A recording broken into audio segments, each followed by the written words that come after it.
This is a CBS News special report. Dan Rather at CBS News Worldwide headquarters in New York. Good day. We are expecting President Clinton at the White House Rose Garden very shortly. As CBS News White House correspondent Rita Braver reported last night, she was one of those who broke the story. President Clinton apparently will officially nominate retired U.S. Navy Admiral Bobby Inman to be the nation's new Secretary of Defense. So let's go to the Rose Garden. President Clinton with retired Admiral Bobby Inman. Admiral Inman. Ladies and gentlemen, yesterday I announced that Secretary Aspen would be stepping down as Secretary of Defense next month after a year of devoted service. I want to stress again how deeply grateful I am on behalf of all Americans for his hard work and his many unique contributions to the Pentagon and to our national defense. To ensure the greatest possible continuity, I wanted to announce a successor as soon as possible. So today I am very pleased to announce my intent to nominate Admiral Bob Inman as the next Secretary of Defense. Admiral Inman was one of our nation's highest-ranking and most respected military officers. He was a four-star admiral whose career in the Navy, in our intelligence community, and in private business has won him praise from both Democrats and Republicans who admire his intellect, his integrity, and his leadership ability. The Admiral's experience in serving our nation is truly impressive. He personally briefed Presidents Eisenhower and Kennedy. He held senior positions under Presidents Ford, Carter, Reagan, and Bush. Former Secretary of Defense James Schlesinger called Admiral Inman a national asset, and I know he will be a national asset as Secretary of Defense. He brings to this job the kind of character all Americans respect.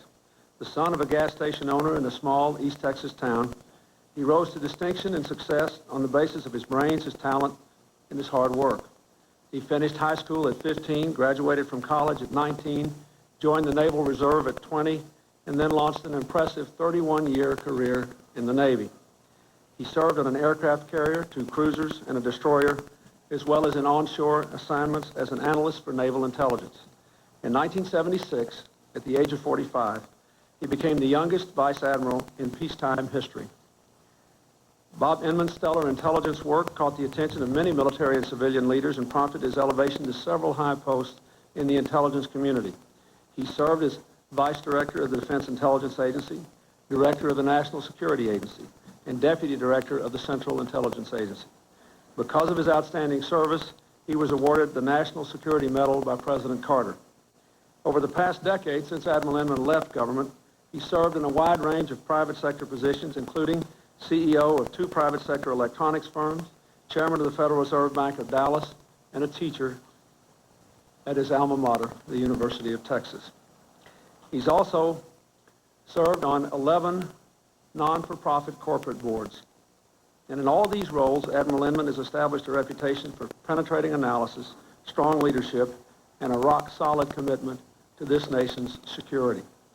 Those qualities will serve our nation well as the Admiral becomes our next Secretary of Defense. This is a time of great change in our world. We must build on the work Les Aspen began with the bottom-up review to ensure that we have the right forces and strategy for this new era. We must ensure that even as we reduce force levels, our military remains ready to fight and win on a moment's notice. We must ensure that our men and women in uniform remain the best trained, the best equipped, the best prepared fighting force on earth. And we must maintain and build strong bipartisan support in the Congress and in the country for the foreign policy and national defense interests of our nation. I am confident that Admiral Inman is the right leader to meet these demanding challenges. I'm grateful that he's agreed to make the personal sacrifices necessary to return to full-time government service and to accept this important assignment at this pivotal time in world events. I'm delighted that he will be joining our national security team, and I thank him for his service to the nation. Admiral. Thank you, Mr. President. You do me great honor with this appointment. Notwithstanding all the wonderful things you said, I am an imperfect human being who has been provided many wonderful opportunities, none quite yet of the status of this.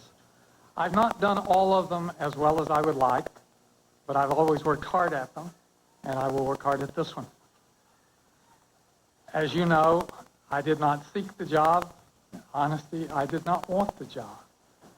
Ultimately, you would ask then, why am I here? Duty and country. I was persuaded from our lengthy conversations, the President's absolute commitment to build a strong bipartisan support for where this country needs to go in the years out ahead. I would tell you up front, honestly, I did not vote for President Clinton. I voted for President Bush, even though I was mad at him about his handling of the economy, but because I considered him a personal friend. The President did know that when he asked me to take this job. I look forward to the challenges that are in front of us.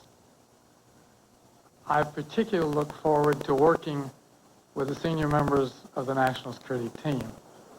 Warren Christopher, I consider an old friend and someone I enjoy working with, but I greatly admire. Tony Lake is a new acquaintance to me, but in these very few short days, it's been a great start.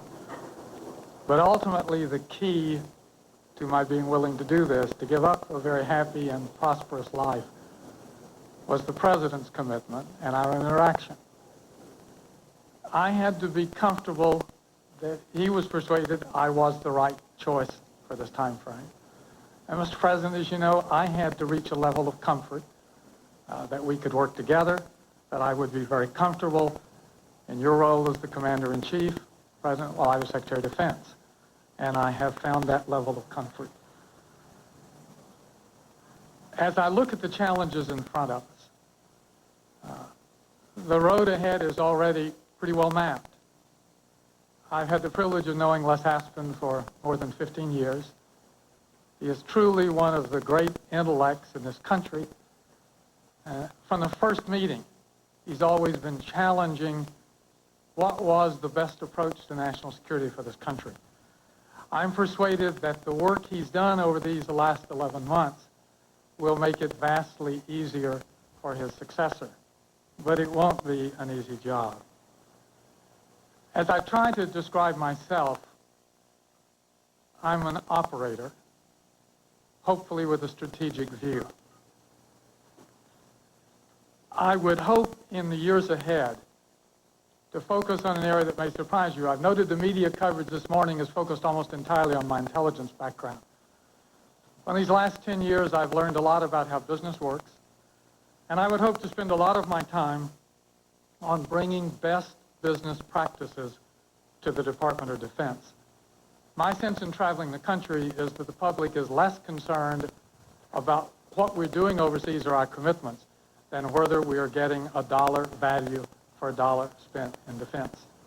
And I would hope at the end of our years of working together, we will have persuaded them, Mr. President, that they are. And I would hope to ensure that we practice standards of ethics and integrity in the Department of Defense that will be a beacon for the rest of government.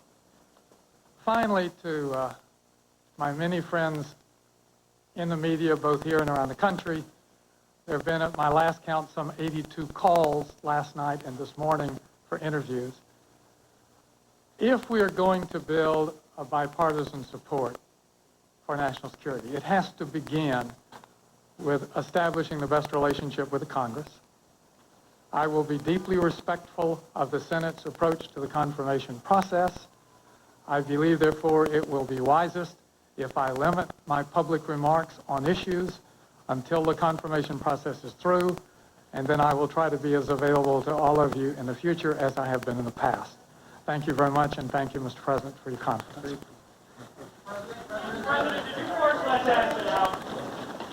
Live from the White House Rose Garden, the official announcement that former Admiral, former CIA Deputy Director Bob Inman will be the new Secretary of Defense. That, of course, contingent upon the widely expected approval by the Congress. There'll be more about this on your local news this afternoon, and there'll be a complete wrap-up, including analysis of these developments, on tonight's CBS Evening News. Until then, Dan Rather in New York, thank you for joining us.